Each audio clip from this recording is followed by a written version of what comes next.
आज हम चर्चा करते हैं विलयनों की सांद्रता को व्यक्त करना। विलयनों की सांद्रता को किस प्रकार से व्यक्त करते हैं, ये काफी महत्वपूर्ण है। प्रैक्टिकल में तो विलयन की सांद्रता खूब इम्पोर्टेंट हो जाती है। यहाँ सबसे पहले हम परिभाषा करते हैं सांद्रता। सांद्रता किसे कहते हैं? हमने पढ़ा है विलयनों की सांद्रता को व्यक्त करना। तो सांद्रता है क्या? सांद्रता देखो, विलायक की निश्चित मात्रा में घुली हुई विलय की मात्रा को विलयन की सांद्रता कहते हैं। मतलब इसमें विलायक की तो निश्चित मात्रा होती है।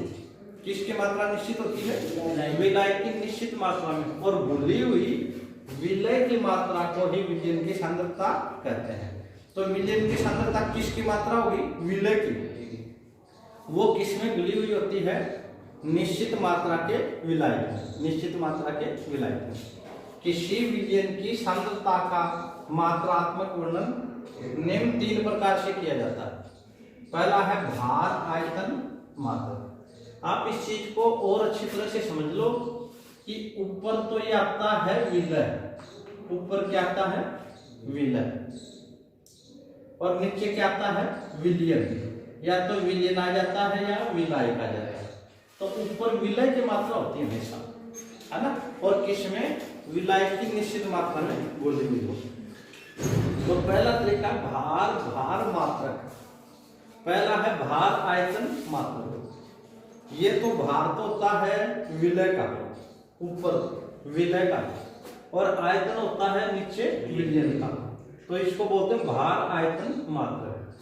दूसरा देखो भार, भार मात्रक। जब विलय का भी भार में ले और विलयन को भी किस में मापे? भार में। तो ये भार, भार या डब्लू, डब्लू। भार को अंग्रेजी में वेट बोलते हैं, वेट, वेट यूनिट, या डब्लू। इधर देखो ये भार, भार का क्या गया? वेट। और आयतन को अंग्रेजी में क्या बोलते हैं? वॉल्यूम। अच्छा, डब्लू वी। ये कौन सा हो गया? W we. और तीसरा कौन सा है? आयतन प्रतिशत, वॉल्यूम परसेंटेज, वॉल्यूम परसेंटेज। तो हम सबसे पहले ले रहे हैं भार, आयतन, मात्रा। भार को बोलते हैं वेट, वॉल्यूम, यूनिट, डब्लू अपॉन वी यूनिट। अच्छा, इस प्रकार के मात्रकों में विलय को भार में, ऊपर वाला विलय है ना, इसको किस में नापते हैं? भार में। विलय को भार में, तथा विलायक या विलयन को आयतन में। विलयन को किस में मापा जाता है? आयतन में व्यक्त किया जाता है। मतलब भार, आयतन, मात्रक में विलय को भार में तथा विलायक के विलयन को आयतन में व्यक्त किया जाता है।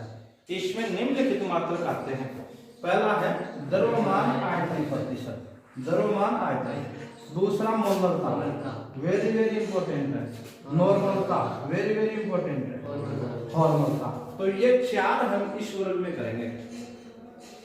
इस वर्ग का पहला तो है द्रव्यमान आयतन प्रतिशत, दूसरा मोलरता, तीसरा नॉर्मलता, और चौथा फॉर्मलता। अच्छा, इसमें एक बात आप पहले पढ़ चुके हो, विलय का भार और विलयन का आयतन। ऊपर भार में होगा, नीचे आयतन में होगा। अब आ जाओ, पहला द्रव्यमान आयतन प्रतिशत, W/V प्रतिशत। परिभाषा सुनो। देखो, ये पहला तो होता है विलय का। ये किसका हो गया? विलय का। और ये किसका हो गया? विलयन या विलय, विलयन या विलय। तो परिभाषा देखो, किसी विलयन के, इसको किताब में अलग तरह से लिख रखा है, हम भी अलग तरह कैसे भी कर सकते हैं।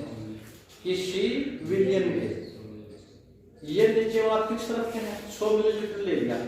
100 मिलीलीटर में उपस्थित विलय की ग्रामों में मात्रा उस विलयन की द्रव्यमान प्रतिशत कहलाती है। द्रव्यमान प्रतिशत कहलाती है। मतलब इस बार ये जो विलयन है वो तो फिक्स ले लिया 100 मिलीलीटर, निश्चित आयतन हो गया। अब इसमें विलय की मात्रा वो किस में लेंगे? ग्राम में। वो लेंगे ग्राम में। तो उस विजयन की द्रव्यमान आयतन प्रतिशतता कहलाती है। तो सूत्र देखो, द्रव्यमान आयतन प्रतिशत, ऊपर तो विलय पदार्थ का द्रव्यमान, विलय पदार्थ का द्रव्यमान किस में लेंगे? ग्राम में। ग्राम में। और नीचे क्या लेंगे? विलयन का आयतन किस में लेंगे? मिलीलीटर गुणा 100। अब WB बराबर WA, ये तो विलय पदार्थ का द्रव्यमान किसमें? ग्राम में। और V वो है विलयन का आयतन मिलीलीटर में गुणा 100, ये प्रतिशत में आ जाता है। और ये हमारी जो इकाई है द्रव्यमान आयतन प्रतिशत, इस इकाई का उपयोग सामान्यतः औषधियों व फार्मेसी में किया जाता है।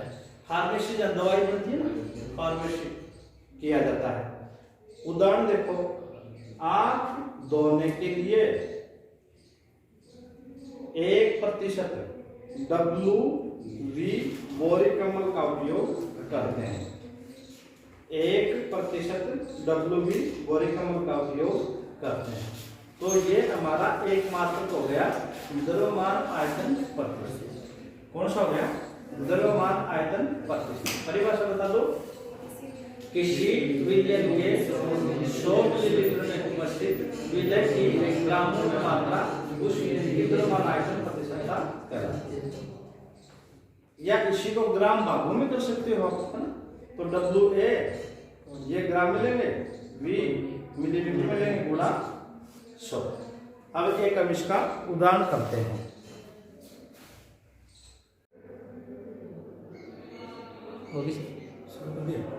अब देखो एक उदाहरण देखो, 2% WB NaCl का 500 मिलीलीटर जलीय विलयन बनाने हेतु कितने ग्राम NaCl की आवश्यकता होगी? क्या ज्ञात करना है? NaCl की आवश्यकता। अच्छा, यहाँ देखो ये 2% दे रखा है। क्या दे रखा है? 2% NaCl का, मतलब ये भार आयतन प्रतिशत का उदाहरण है। अभी हमने किया था ना भार आयतन, तो भार आयतन या द्रव्यमान आयतन प्रतिशत का उदाहरण है। और इसमें NaCl का आयतन दे रखा है 500 मिलीलीटर। जलीय विलयन बनाने तो कितने ग्राम NaCl की आवश्यकता होगी? हमें अभी हमने सूत्र याद किया था, द्रव्यमान प्रतिशत। द्रव्यमान प्रतिशत बराबर क्या होता है? विलय की ग्रामों में मात्रा। और विलय यहाँ क्या है? NaCl। तो विलय NaCl की ग्रामों में मात्रा और बटा विलयन का आयतन। आयतन किस में लेंगे? मिलीलीटर में गुणा 100। तो देखो विलय NaCl की ग्रामों में मात्रा ये भी ज्ञात करनी है, कितने ग्राम NaCl की आवश्यकता होगी। तो ये तो W मान लिया, हमें ज्ञात करना है। अच्छा, विलयन का आयतन ये दे रखा है, विलयन का आयतन 500 मिलीलीटर। मिलीलीटर में हमें लेना है और गुणा में कितना कर दिया? 100। अच्छा, और ये द्रव्यमान आयतन प्रतिशत पहले 2% दे रखा है, तो ये तो दे दिया 2 बराबर W गुणा 1000 काट 2 0 से 2 0 कट। अच्छा, अब वज्र गुणा कर दो। वज्र गुणा करेंगे तो W को 1 से करेंगे, 5 को 2 से, तो W बराबर कितना आ गया? 10 ग्राम। अतः NaCl का द्रव्यमान कितने ग्राम हो गया? 10 ग्राम। NaCl का द्रव्यमान कितना हो गया? 10 ग्राम। तो ये तो हो गया पहला उदाहरण। अब अगला हम लेते हैं मोलरता। वेरी वेरी वेरी 4 बार इंपॉर्टेंट लगाओ। मोलरता बहुत इंपॉर्टेंट, एग्जाम में मिलेगी मोलरता। फिर आएगी ये, और वाइवा में भी इंटरव्यू प्रैक्टिकल होगा ना, वाइवा में भी मोलरता पूछेगा। मोलरता को ध्यान से सुनो। आज मैं मोलरता बता रहा हूँ, हमेशा आपको याद रहनी चाहिए मोलरता। मोलरता को अंग्रेजी में क्या कहते हैं? मोलरिटी। क्या कहते हैं? मोलरिटी। इसका प्रतीक क्या है? M, बड़ा M, कैपिटल M। जब भी कैपिटल M दिखाई दे तो आपको क्या दिखाई देगा? मोलरता। क्या दिखाई देगा? मोलरता। अब देखो, हमने अभी जो परिभाषा पढ़ी थी, पहला जो पार्ट पढ़ा था, ऊपर तो विलय की मात्रा जाएगी और नीचे विलयन की आ जाएगी। मोलरता किसे कहते हैं? 1 लीटर विलयन में घुले हुए विलय के मोलों की संख्या को विलयन की मोलरता कहते हैं। पुनः सुन लो, 1 लीटर विलयन में विलय के घुले हुए मोलों की संख्या, मतलब 1 लीटर में कितने मोल घुले हुए। विलय की मात्रा तो आ गई मोलों में और विलयन की किसमें आ गई? लीटर में। और कितने लीटर में? 1 लीटर में। तो इसका मात्रक होता है ऊपर तो मोल प्रति लीटर, मोल प्रति लीटर। परिभाषा याद कर लो मोलरता की। 1 लीटर विलयन में घुले हुए विलय के मोलों की संख्या को विलयन की मोलरता कहते हैं। अच्छा, मोलरता का सूत्र देखो। मोलरता का ऊपर तो क्या गया? विलय के मोल। ऊपर क्या गया? विलय के मोल। और नीचे विलयन का आयतन। आयतन किस में लेंगे? लीटर में। और विलय की मात्रा किस में लेंगे? मोल में। किस में लेंगे? मोल में। अच्छा, कई बार तो क्या होता है, मोलों की संख्या दे देता है। अच्छा, और कई बार मोलों की संख्या नहीं देता, द्रव्यमान दिया रहता है। तो पहले हमें मोल निकालना होता है। तो मोल का एक सूत्र होता है, विलय के मोलों की संख्या। मैं बार बार पूछूंगा, बहुत इंपॉर्टेंट है। मोलों की संख्या के लिए क्या सूत्र होता है? विलय का द्रव्यमान और बटा विलय का अनुपात। मान लो सूत्र में तो मोल आ रहा है, मोल आ रहा ना, पर अगले ने मोल भी नहीं दी, ग्राम में मात्रा दे दी। किस में दे दी? बार में दे दी। तो उसको मोल निकालेंगे। तो मोल निकालने का सूत्र देखो, विलय के मोलों की संख्या विलय का द्रव्यमान बटा विलय का अनुपात। समझ रहे हो? अच्छा, अब मोलरता के लिए सूत्र था विलय के मोल और विलयन का आयतन। अरे मोल, विलय के जो मोल है ना, मोल के लिए ये सूत्र रख दो।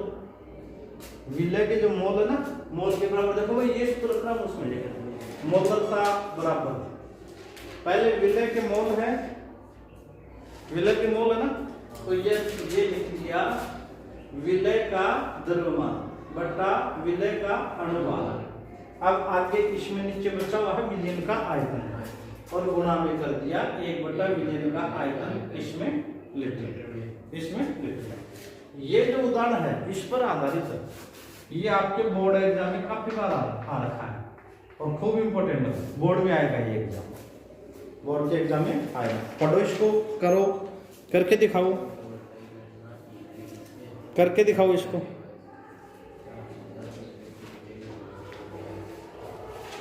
देखो भाई, एक बार पुनः देखो, इस उदाहरण को मैं बता रहा हूं। उस विलयन की मोलरता की गणना कीजिए जिसमें 5 ग्राम NaOH। विलय है ना, विलय कितने ग्राम है? 5 ग्राम। विलय कितना है? 5 ग्राम।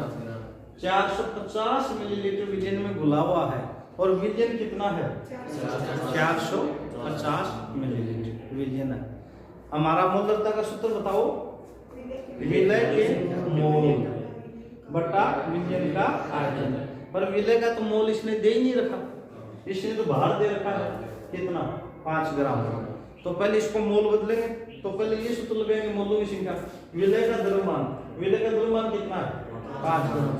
विलय का अनुपात, विलय NaOH है, NaOH है ना, सोडियम हाइड्रोक्साइड।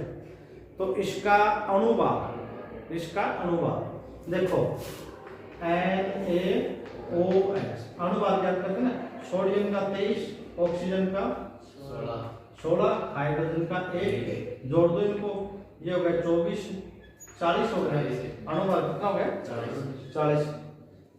तो सूत्र देखो, मोलरता का ये सूत्र लगाते हैं, विलय का द्रव्यमान, विलय का द्रव्यमान बटा विलय का अनुपात गुणा विलयन का आयतन लीटर में। विलय का द्रव्यमान ये 5 ग्राम है, कर दिया 5 ग्राम बटा विलयन का अनुपात, अनुपात अभी हमने क्या किया? 40 है, 40 है। अच्छा, गुणा में देखो विलयन का आयतन लीटर में, ये 450 क्या है? क्वेश्चन में देखो ये मिलीलीटर है, इसको किसमें बदल देंगे? लीटर में। कितने का दे देंगे? 1000। 1000 450 बटा 1000 या 1000 को ऊपर ले आओ तो ये तो 5 है और ये 1000 आ गया ऊपर, ये आ गया 40, ये आ गया 450। अच्छा अब काट दो, देखो 2 0 से 2 0 काट दिए। अच्छा 5 से काट दो, 5 एकम 5 और 9 पंजू 45 और देखो ये 2 से काट दिया, 5 दूनी 10, ये 2 ऊपर तो कितना गया? 5 ऊपर 5 और नीचे 18, 9 दूनी 18, भाग दे दो, भाग दो तो जाएगा 0.278 एम। एम का मतलब मोलरता, एम का मतलब मोलरता, या इसको ये भी लिख सकते हो 0.278 मोल प्रति लीटर, मोल प्रति लीटर। देखो एक यूनिवर्स में आएगा, मोल प्रति लीटर लिख रहे हैं ना, पर यदि प्रति का निशान नहीं लगाते तो क्या था? यूनिवर्स आ जाता। तो ये 0.27 मोल प्रति लीटर हो जाएगा। इसको समझ लो, खूब इंपॉर्टेंट है। एक बार मैं पुनः बता देता हूँ इसको। मोलरता बराबर क्या है? 1 लीटर विलियन में घुले हुए विलय के मोलों की संख्या को विलियन की मोलरता कहते हैं। तो मोलरता का सूत्र होगा विलय के मोल और विलियन का आयतन। अच्छा मोल दे देता, मान लो 5 मोल देता तो ये सूत्र लगा देते हैं, पर जब मोल नहीं दे और द्रव्यमान में देते हैं तो उसको भार को पहले मोल में बदलना होता है। तो विलय के मोलों की संख्या कैसे ज्ञात करें? विलय का द्रव्यमान और बटाने विलय का ही अनुपात, फिर मोलरता का सूत्र क्या हो जाएगा? विलय का द्रव्यमान, विलय का अनुपात और गुणा विलयन का आयतन लीटर। ये न्यूमेरिकल है, खूब इंपॉर्टेंट है।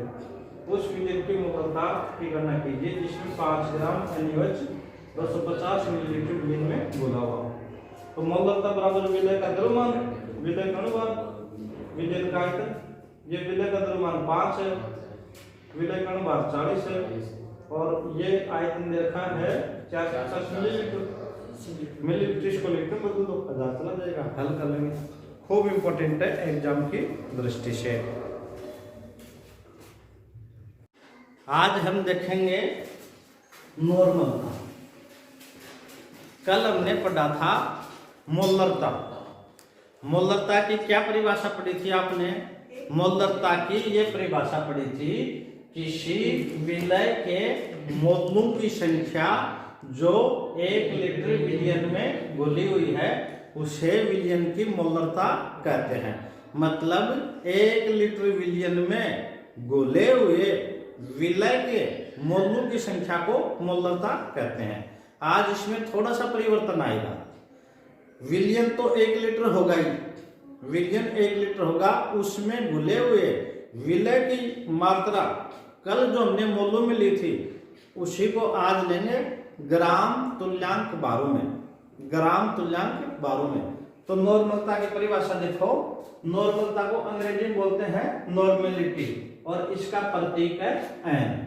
एन से प्रदर्शित करते हैं किसी विलय के ग्राम तुल्यांकों की संख्या जो 1 लीटर विलयन में घुली होती है उसे विलयन की नॉर्मलता कहते हैं। खूब इंपॉर्टेंट है, नॉर्मलता और मोलरता दोनों एक ही कॉन्सेप्ट है। नॉर्मलता में विलय की जो मात्रा है वो ग्राम तुल्यांकों में लेते हैं, जबकि मोलरता में विलय की जो मात्रा है वो मोलों में लेते हैं। केवल यही अंतर है और मोलरता को एन से प्रदर्शित करते हैं, कैपिटल एन, और मोलरता को हमने किया था कैपिटल एम से। अब नॉर्मलता का सूत्र देखो। नॉर्मलता विलय के ग्राम तुल्यांक, विलय का जो भार है वो किस में आ गया? ग्राम तुल्यांक में, और विलयन का आयतन आ गया लीटर। अब किसी विलय के ग्राम तुल्यांकों की संख्या कैसे ज्ञात करते हैं? विलय के ग्राम तुल्यांकों की संख्या, इसका सूत्र होता है विलय का भार या विलय का द्रव्यमान, ये लेते हैं ग्राम में, और विलय का तुल्यांक भार या द्रव्यमान, ये भी किस में लेते हैं? ग्रामों में। कल आपने पढ़ा था मोलों की संख्या ज्ञात करने का सूत्र। मोलों की संख्या का क्या सूत्र था? विलय का द्रव्यमान ग्राम में और बटा विलय का अणुभार लिया था। विलय का अणुभार मॉलिक्यूलर वेट, और इसमें विलय का क्या ले रहे हैं? तुल्यांक भार। तो बिल्कुल इंपॉर्टेंट है और तुलनात्मक याद रखो भी ये। तो विलय के ग्राम तुल्यांकों की संख्या गई, विलय का भार द्रव्यमान ग्रामों में और विलय का तुल्यांक भार या द्रव्यमान ग्रामों में। अब नॉर्मलता बराबर सूत्र हो जाएगा। इस नॉर्मलता में ये जो विलय के ग्राम तुल्यांक है, इसकी जगह ये रख लो सूत्र में मान। तो नॉर्मलता बराबर विलय के ग्राम तुल्यांक, इसके बराबर ये आ गया विलय पदार्थ का द्रव्यमान ग्राम में और बटा विलय का तुल्यांकी भार, विलय पदार्थ का ग्राम तुल्यांकी भार ग्राम में, और गुणा में आ गया विलयन का आयतन लीटर में। इसको सूत्र के रूप में, गणितीय फॉर्मूला के रूप में हम प्रदर्शित कर सकते हैं। n बराबर विलय पदार्थ का जो द्रव्यमान है उसको हमने कर दिया WA से, और विलय पदार्थ का ग्राम तुल्यांक भार इसको कर दिया EA से, और गुणा में है विलयन का आयतन, ये विलयन का आयतन लीटर में। तो नॉर्मल का बराबर सूत्र हो गया WA बटा EA गुणा V, या n बराबर, यदि हम इस लीटर को मिलीलीटर में लेते हैं, तो ऊपर 1000 से गुणा कर देंगे। n बराबर WA गुणा 1000 EA गुणा V। इस सूत्र की सहायता से आप नॉर्मलता ज्ञात कर सकते हो। WA क्या है? विलय पदार्थ का द्रव्यमान है ग्राम में, और EA क्या है? विलय पदार्थ का ग्राम तुल्यांक द्रव्यमान। तो ये नॉर्मलता इंपॉर्टेंट है, नॉर्मलता का सूत्र है। आप नॉर्मलता की परिभाषा याद कर लोगे, इसका प्रतीक याद कर लोगे, और ये नॉर्मलता का सूत्र याद कर लोगे, और गणितीय रूप में नॉर्मलता का सूत्र ये है। अब देखो एक कॉन्सेप्ट आ रहा है तुल्यांकी भार। तो तुल्यांकी भार की परिभाषा क्या है? तुल्यांकी भार किसे कहते हैं? देखो, किसी पदार्थ का तुल्यांकी भार भागों की वह संख्या है जो हाइड्रोजन के एक भाग या ऑक्सीजन के 8 भाग या क्लोरीन के 35.5 भाग से क्रिया करती है या इन्हें यौगिकों से विस्थापित करती है, वही तुल्यांकी भार कहलाता है। मतलब तुल्यांकी भार क्या है? किसी पदार्थ का तुल्यांकी भार भागों की वह संख्या है जो हाइड्रोजन के तो एक भाग से या ऑक्सीजन के 8 भाग से या क्लोरीन के 35.5 भाग से क्रिया करती है या इन्हें यौगिकों से विस्थापित करती है। ये परिभाषा होगी तुल्यांकी भार की। अब एक बार आप मेरे को नॉर्मलता की परिभाषा बता देंगे सभी। नॉर्मलता की परिभाषा बताओ। किसी विलय के ग्राम तुल्यांकों की संख्या जो 1 लीटर विलय में घुली होती है उसे विलय की नॉर्मलता कहते हैं। इसका प्रतीक क्या है?